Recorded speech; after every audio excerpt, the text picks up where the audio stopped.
I'm gonna check and make sure I got a position on my knock, because if you knock it this way, it'll have be one spine. You turn it over, it's going to be a different spine, just because the branch grew, at a bevel. I mean, at an arc. That's why when you're picking these out, you need to make sure they grow as straight as possible. If they grow like this, the side that they're bent to is going to be a lot weaker spine than the other side. And I'll show you what I'm talking about. I'm just going to get a mark on here. This little eye will mark the inside.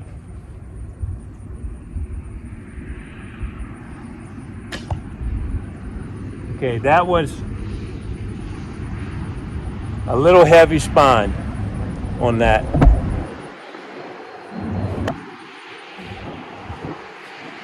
It's pretty good, actually. It's pretty straight, but it is, my knock is to the right. I mean, to the left just a little bit.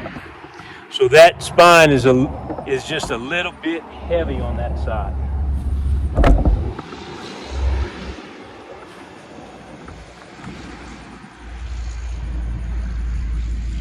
I'm gonna turn it over. I got my mark here. I'm gonna turn it.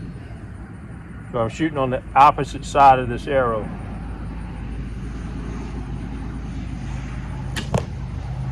See how much that arrow kicked to the right? Showing that it's a lot weaker spine. This arrow might not even make it, okay? I'm gonna try to pull it a little bit.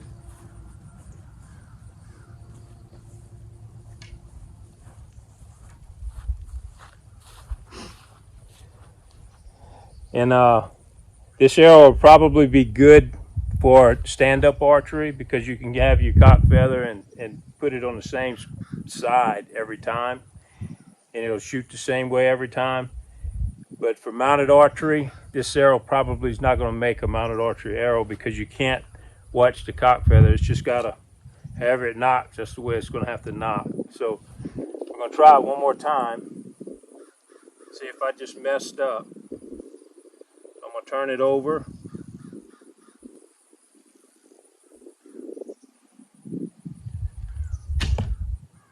Okay, it flew pretty straight. I mean, it hit the bullseye, but I'm still knocked right.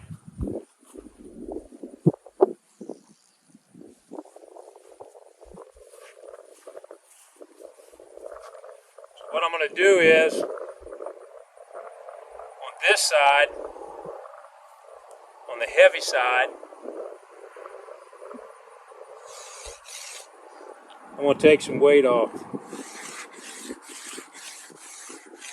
And all I'm doing is just like if you chiller in a bow, you're going to lighten it up. Just going to lighten it up on this side.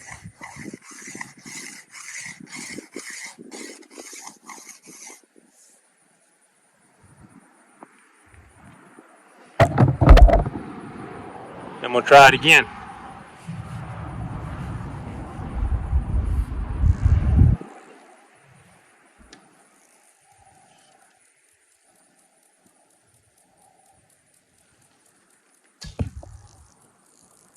Still a little bit heavy, but I'm still hitting bullseye.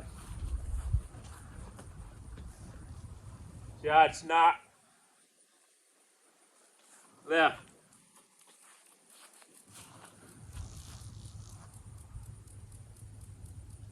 I'm going to take a little bit more off. You got to go slow. You go too fast, you take too much, you can't put it back on.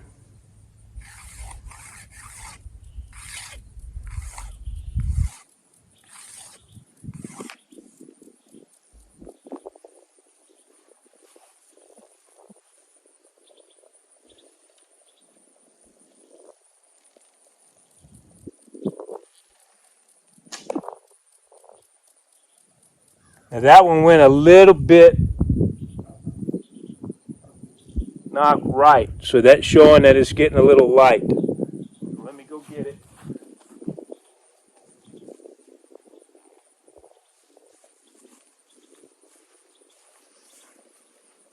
try it again.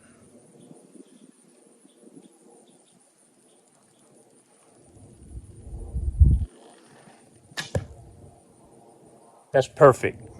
That's right on the money. Try it one more time.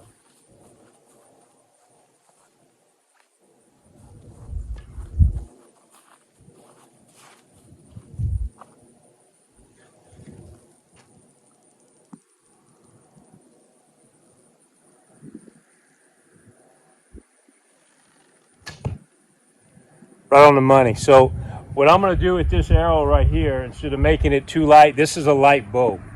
So I want to be able to shoot that arrow with other bows. So I'm going to probably leave that like it is.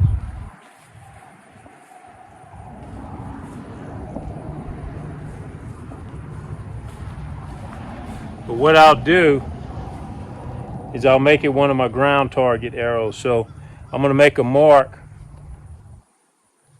on this side.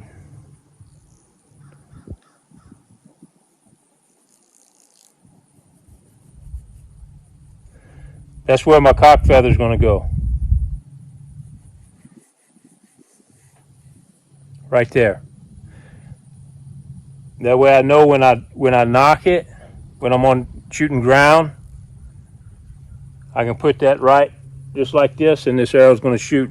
This arrow's going to shoot really well. So that's about all you can do with this arrow, because the other side is just the light. It's light spine. So that's all you can do. I can bring it on down to match the other side, but then I think the arrow would be so light spined you wouldn't be able to shoot it with anything over a 30-pound bow. So I'm not going to do that. I'm going to leave it like it is. But that's how you tune them, and you can get these guys that's shooting really good. But the main thing is when you are selecting your stave, when you're out in the woods and you look at the staves and you get them where they're bent like this, if you have to absolutely use them, if that's all you got, go ahead and cut them and use them. But if you have any choice, get the ones that grow perfectly straight. The ones that grow perfectly straight, you won't have this problem here near as much. With the ones that are grown at an arc like this, it's really hard to get those tuned properly. But now all I'm going to do is I'm going to go ahead and put the feathers on, and we'll see how she shoots with the feathers. You want them to be, or I want them to be, about 7 inches long. So we'll measure them, make sure we got a long enough feather. This is going to be plenty long enough. This feather's foot long, okay? So what I'm going to do is I'm just going to head and split it. Got the vein, I'm just going to split it right down the middle. Now it doesn't matter if you use right wing or left wing.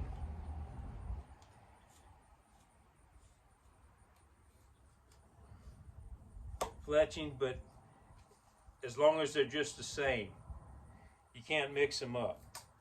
You can't have one feather coming off of the right wing and one feather coming off of the left wing and use them on the same arrow. You got to have them off of the same wing. Now what I like to do is I'll look at it. You see how that is it's a little lower on this side than it is on the other side. I'm going to flatten that out and make it the same.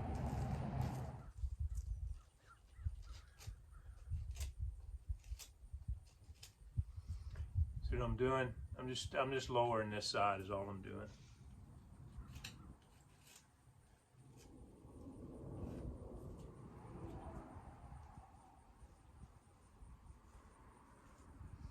I'm gonna see how it sets.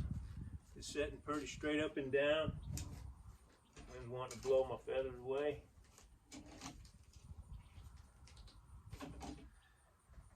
Sits pretty straight up and down on there, so I'm gonna call it good.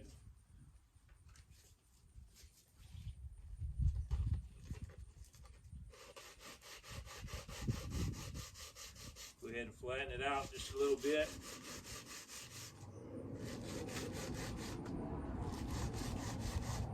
All the way down.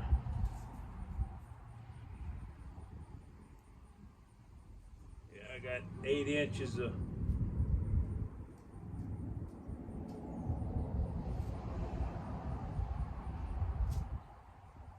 fletching. I'm gonna go ahead and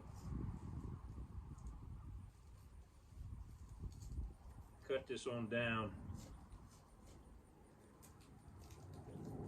to the back here. All right, sand that off so it sits flat.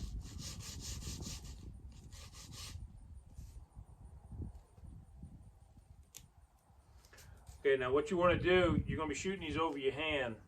So you see how this is got that little tag sticking up there? You want to smooth all that out. Okay, you don't want them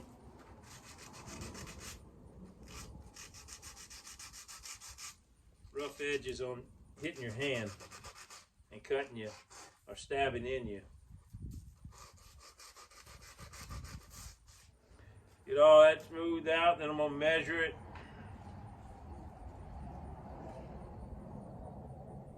From the end. I'll have about a 1/2 inch hanging over. I'll bring it up to about 8 inches. Then I'm just going to go ahead and cut that off.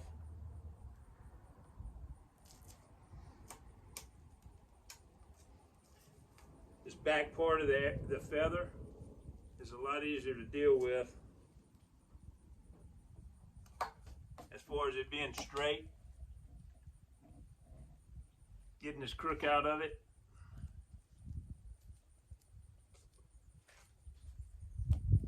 Then if you had that big old thick spot. What I'm going to do is I'm just going to take my knife, and all I'm doing is taking my knife just like you do. I'm going to take some off of this edge to let it go ahead and the feather won't be as stiff. I don't want to take all of it off because I want some stiffness to this feather. Because it's not going to be glued on. If it's going to be glued on, I'd just sand this down as smooth as I can. Glue it on, or as short as I can get it, and glue it on, and it'll be done with. But these feathers aren't going to be glued. I'm gonna tie them on.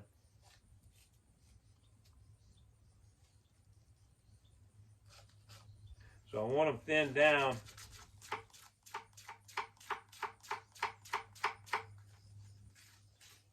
But I don't want them so thin that you're going to be breaking this spine of this feather.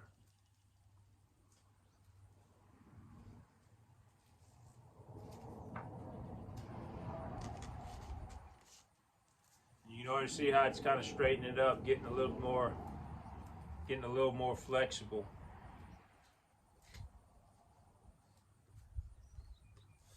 Okay, I'm gonna call that good. So I'm gonna take about 1/4 inch off of the end, like that. And we'll bring that down to a taper. Taper that down.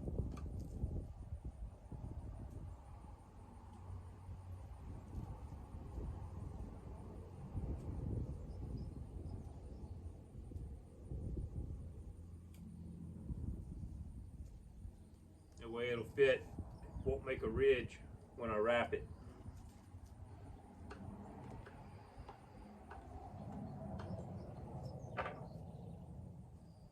Okay, do the other two. I'm going to use artificial sinew for right now, just because I want to go ahead and do this video today. But I am going to go on and I'll probably change it out for real sinew after I'm done. But again, this may be the only day. I might have to wait 2 weeks if I use real sinew, because it's got to dry overnight and I might have to work. So I'm just going to use artificial sinew. What I'm doing is I'm taking it and I'm just splitting this string.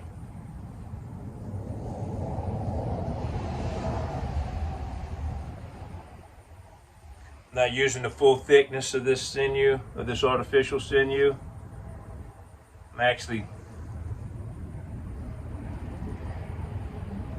splitting it into 3 pieces. So what I'm going to do is, if I keep them all from flying away,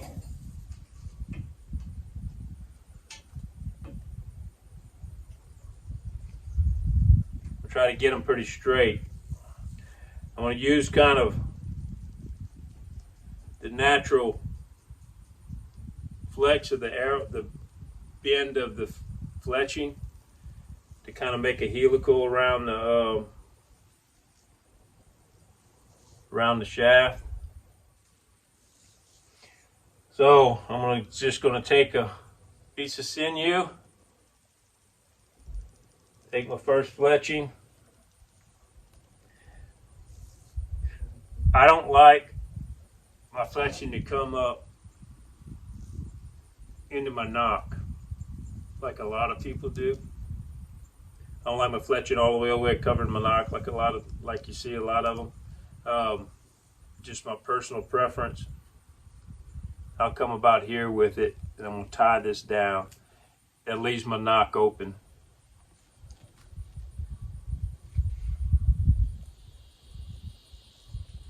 I'm going to start one.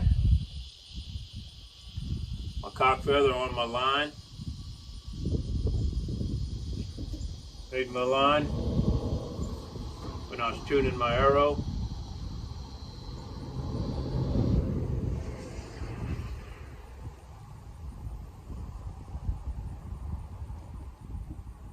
So I'm going to start it on that one.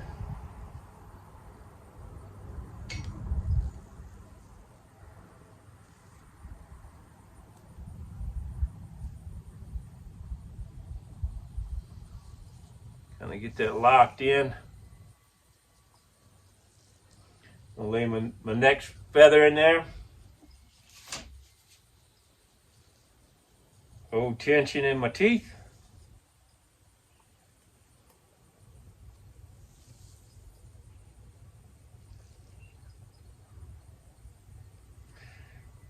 Get it spaced. I'll get it spaced about right. Make one lap. Put my third fletching in there.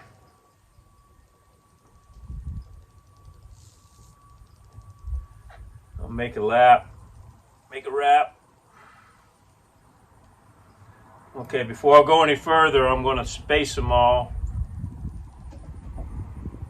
With that space right here is equal. Best as I can eyeball it. I'm going to wrap it all the way down, real tight.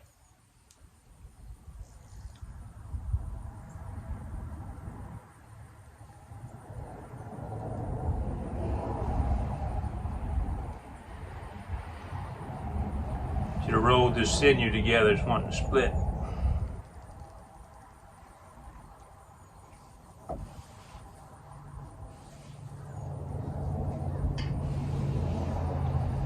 Together, that'll help it a little bit.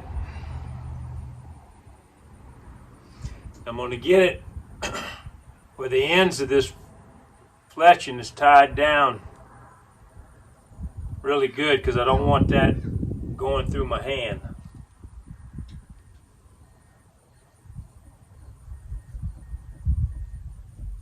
Get to the end.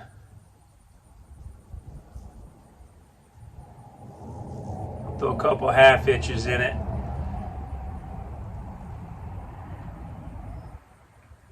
Now what I normally would do is lay a piece in here with a loop, and I would wind that up in it, stick this other end in there, then pull that out and pull that through there. But since this isn't going to stay, I'm going to take this off.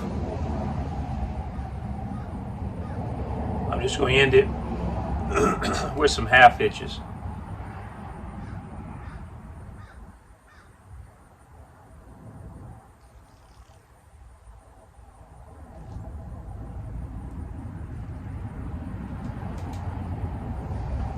Okay.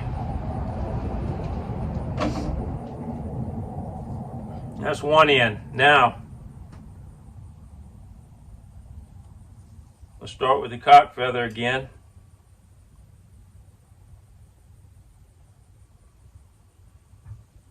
Y'all can see that. You can actually see my line is right here.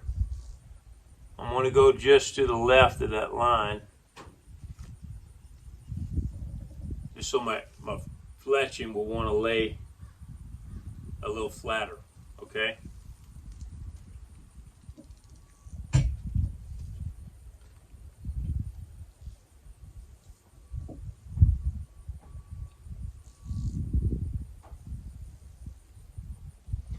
I'm going to pull it straight, pull it tight a little bit.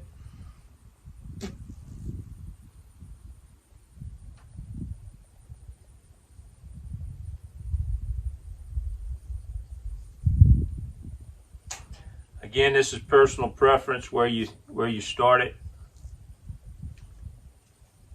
What I did is I just split the feathers, set the sinew inside it.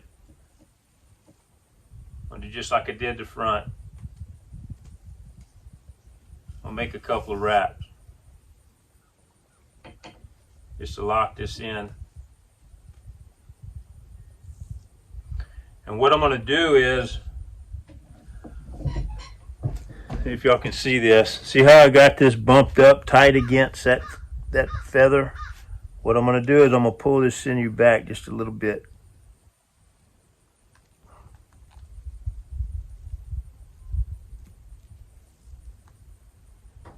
So it's not tight up against that V right there, the end of that fletch.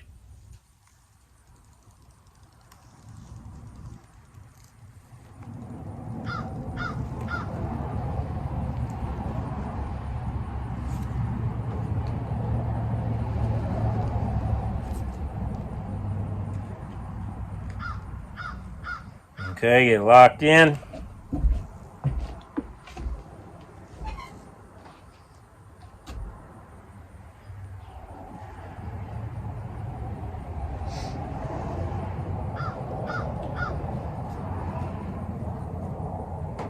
Pull my next feather around.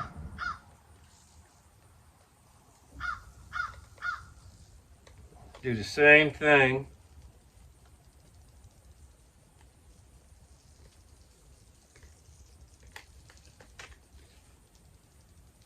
Then I go to the third one.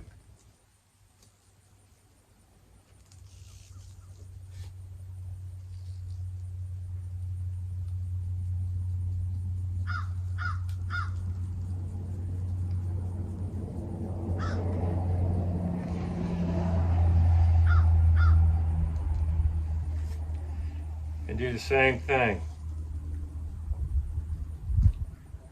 Now what I'm going to do is I'm going to pull on these tails. That's the reason why you want to leave a little slack in that. You see where that sinew's hitting right here? It's not all the way up against the feather.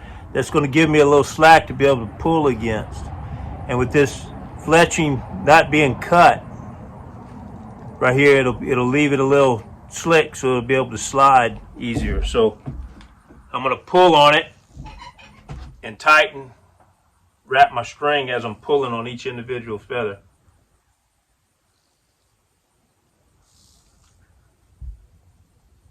Pull it down.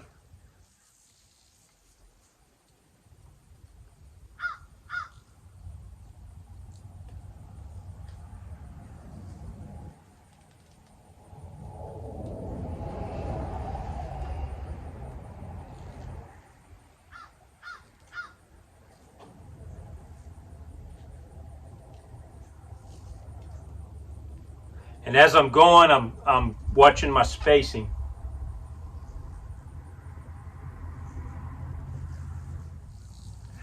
Pulling on it, making a wrap. Pulling on it, making a wrap. Okay, I just half hitched that. I left these ends up so I can if need be, I can pull that feather tight, okay, at a later date. If the humidity or if it starts getting real loose and starts trying to pull out, I got something I can adjust it with on the end while I'm leaving these ends out. What it does is you wrap this in with sinew, you can come on up on the bulb, and it reinforces all of this. I didn't do that with this one because I wasn't putting the sinew on yet. So when I take all this off and redo and put real sinew on it, what I'm going to do is I'll wrap it from here up on the knot, and then I'll do the same steps. Okay, let me get set up and I'll show you how to burn these feathers off. You can take some scissors, you can cut these off, you can cut them off before you even put them on the arrow, you know, just however you want to do it. There's a variety of ways to do it. This is just how I do it. I generally don't leave the little wings up on them or off the tail. I just leave them, I cut them straight. It's just my personal way of doing it, but what I do is I just take a piece of wire and I heat it up. Not enough, you just lay it right across here.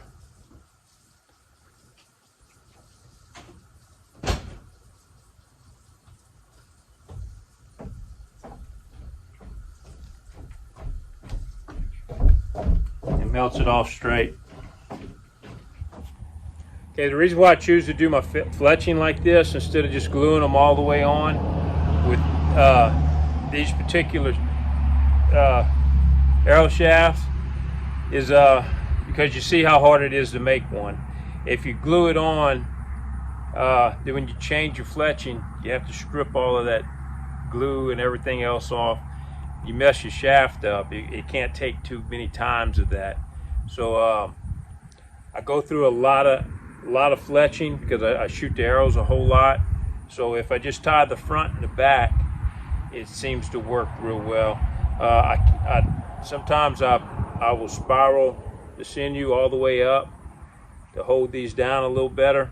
I do that sometimes not. Most of, you know, because it's what it does, it makes a rough ridge on it whenever you're shooting your arrows. Don't necessarily like that too much. So let's see how it shoots.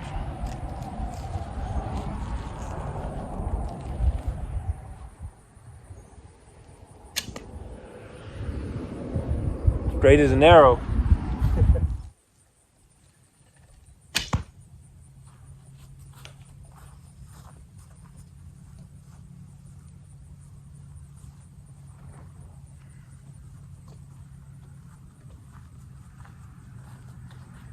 And you can see why I leave these tips on here, because you can pull your fletching back down like you're supposed to. After I put the sinew on here, the sinew will have a little glue on it and stuff. It'll hold them a lot better. This doesn't have any glue on it at all.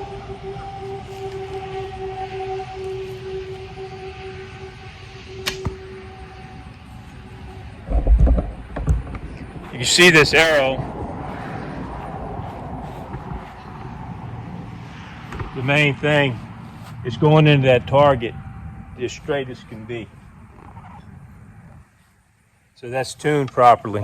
Let me go ahead and I was shooting it looking at the cock feather, having the cock feather in the right place. Now what I'm going to do is I'm going to turn it around.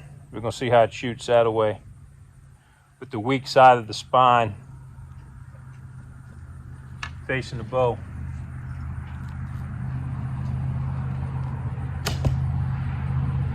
When my fletchings come off, but as you can see, once we put the fletching on, it corrected a lot of that.